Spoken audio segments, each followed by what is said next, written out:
Right again.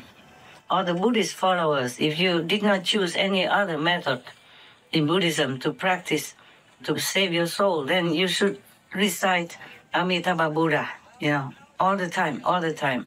Until even when you sleep, you eat, it's only his name and his scenery. If possible, you can find the sutra, you read it, so you can visualize Amitabha Buddha's land. So that when you die, you will go there and you will immediately recognize that is the land that you wanted to be born in, to be free forever.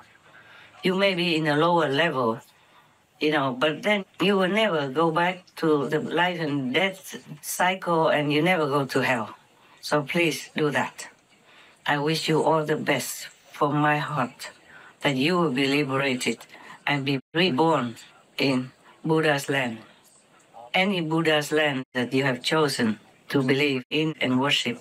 If not, then please remember Amitabha Buddha's land. It's the best for you. It's the easiest and very convenient for you to practice. Amitabha Buddha. Ô Mi Tô Phật. Nam Mô A Di Đà Phật. Nam Mô Quan Thế Âm Bồ Tát. Nam Mô Đại Thế Chí Bồ Tát. Thank you for helping all the humans or all the beings who believe in you three. Thank you so much. Thank you. A Di Đà Phật. All you have to do is just recite the name of the holy ones. You can recite both Amitabha Buddha and Kuan Yin Bodhisattva, or just Amitabha Buddha. Make it simple for yourself and visualize what you remember from the Amitabha Buddha Sutra, where Shakyamuni Buddha has described the glory of that land for you. So all you do is just that, or at least recite the name Amitabha Buddha, like Namo Amitabha Buddha in English, or Namo A Di Đà Phật in Vietnamese, or Namo O Mi Tô Phật in Chinese, etc. You can learn to speak his name in your language, in your phonetic accent. The Buddha will understand, as long as you're sincere and you know whom you are worshipping and begging for deliverance. Please do that. Please do that. I gain nothing from this. You just do it, please, for yourself.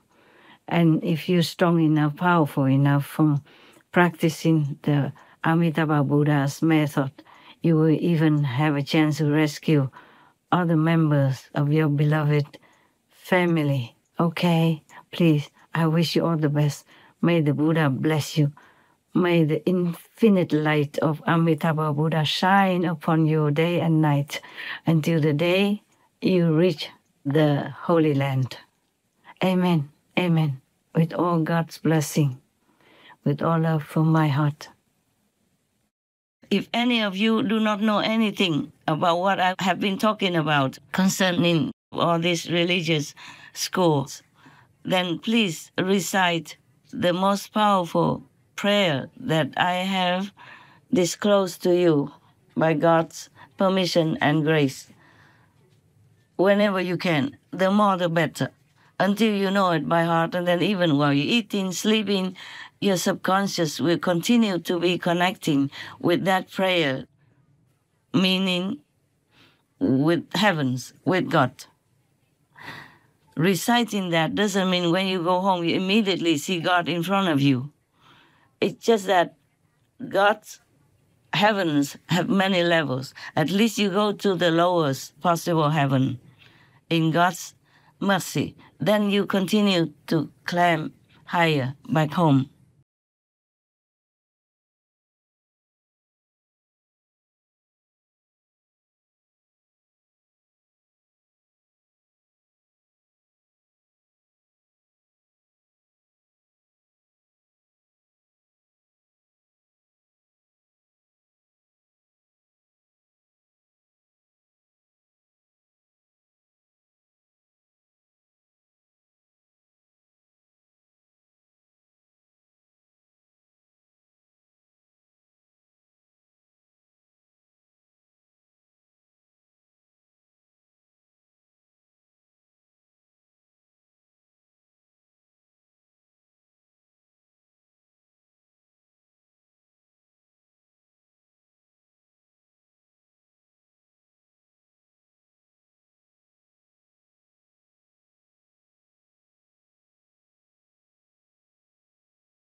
You should please be vegan.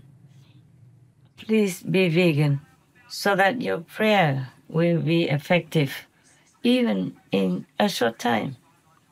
I'm telling you all this with all my heart, all my praying for you to listen, please. Because with so many threatening situations and spying around me, I don't know until when I can continue to talk to you like this. So please listen, as if it's the last time that I talk to you. Life is so uncertain. You know that.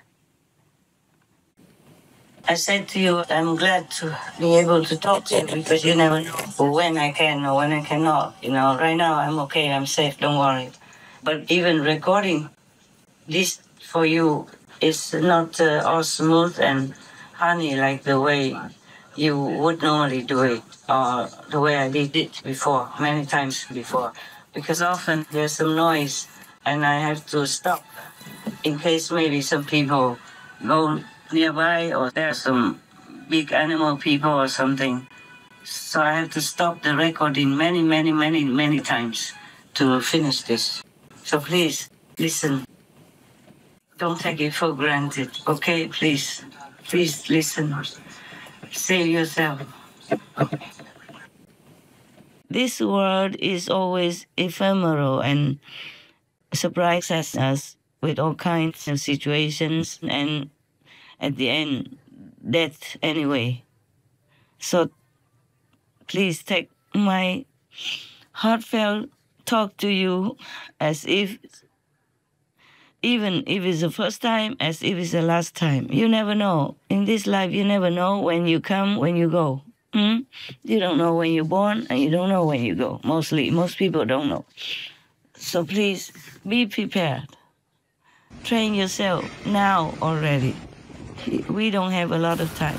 Even if you don't believe in the world's end or anything, our life is always uncertain anyway. So you must prepare yourself for the next life, the next step. You see, when you walk in an uncertain road like this life, you might step into a ravine or something that you don't know. And you might lose your life, or you might have an accident or anything. Anything could happen. So always prepare in your heart to remember God, to remember the Buddhas, the saints. If you can't find any living master, just recite the names of the saints that you believe in.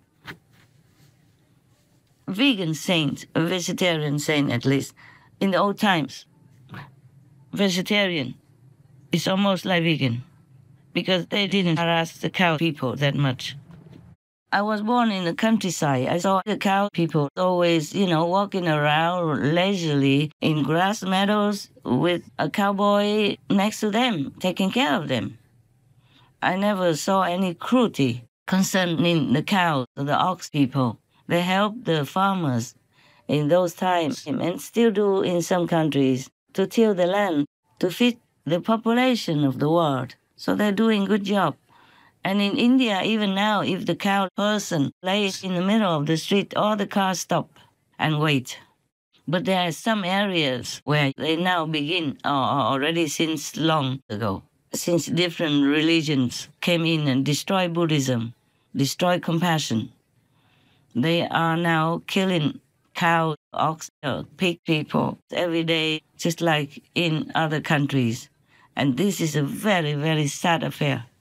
That's why India was also punished severely with COVID-19 and has war with neighbors, and it's involved with many other unfortunate massacres or killing or murdering.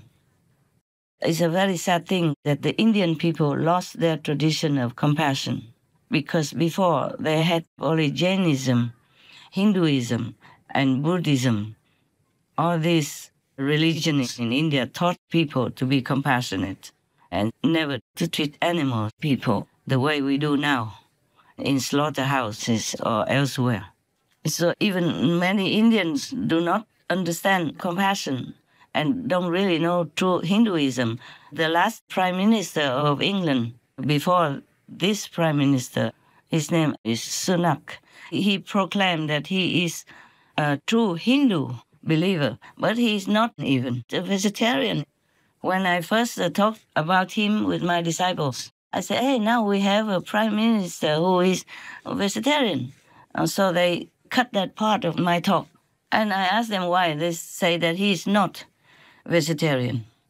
I said, oh, sorry about that. I thought he's a true Hindu believer, so I expected. I thought that he's naturally a vegetarian, at least, if not vegan.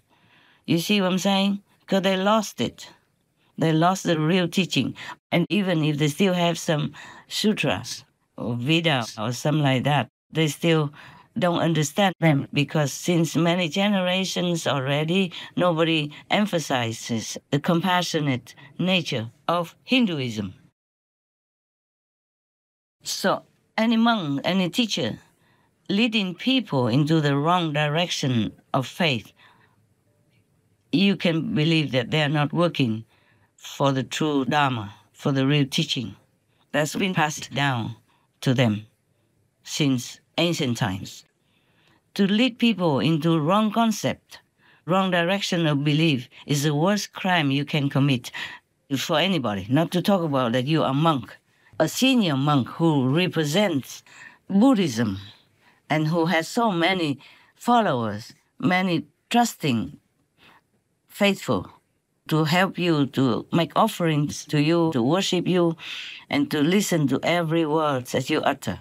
That is so wrong, so bad, unless you want to help the Maya, the devils, to continue the life and death cycle and to hurt people in this world, then you would proclaim like that.